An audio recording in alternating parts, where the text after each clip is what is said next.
প্রচুর ঠান্ডা। সকাল থেকে এক্ষুনি রোদ বেরিয়েছে, প্রচুর ঠান্ডা, এই জন্য বাইরে খাওয়া দাওয়া হচ্ছে। মানে আমার হাজবেন্ডকেই দিয়েছে খেতে, এখন আমাদের খাওয়া হয়নি। কি কি রান্না হয়েছে আপনাদের বলে দিই রোদেতে।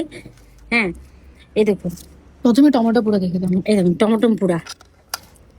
শীতকালে টমেটো পোড়া তো খুব সুন্দর লাগবে, কাঁচা লঙ্কা আর তেল দিয়ে মাখাচ্ছি। আজকে শনিবার, নিরামিষ খাবো।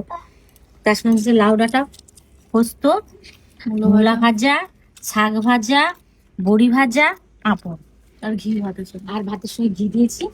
ঘিটা খেয়ে দেখা যাচ্ছে, ঘি দিয়েছি। এটাই আজকে আমাদের দুপুরবেলা লাঞ্চ। আপনাদের যদি ভালো লেগে থাকে আপনারা লাইক করবেন, কমেন্ট করবেন আর শেয়ার করে দেবেন। হ্যাঁ, বাই। দিদি বলে দাও, দিদি বলে দাও আজকে আমাদের কি কি কি খাচ্ছ তুমি? বড়ি ভাজা। বড়ি ভাজা কেমন লাগছে? বড়ি ভাজা ভালো লাগছে। দাদু পারতে গেল, দাদু পাতি বলেছে খেয়েছো কেন? কি গো আজকে কেমন লাগছে নিরামিষ খেতে? গেলাম ভালো লাগছে। আমরা আজকে নিরামিষ খেতে কেমন লাগছে? তো বাবু খুব সুন্দর। Hello, by.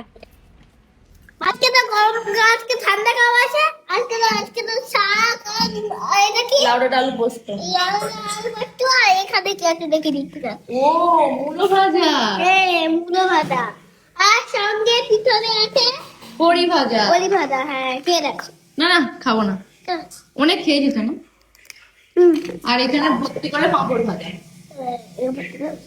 টাটা টাটা করে দেখো।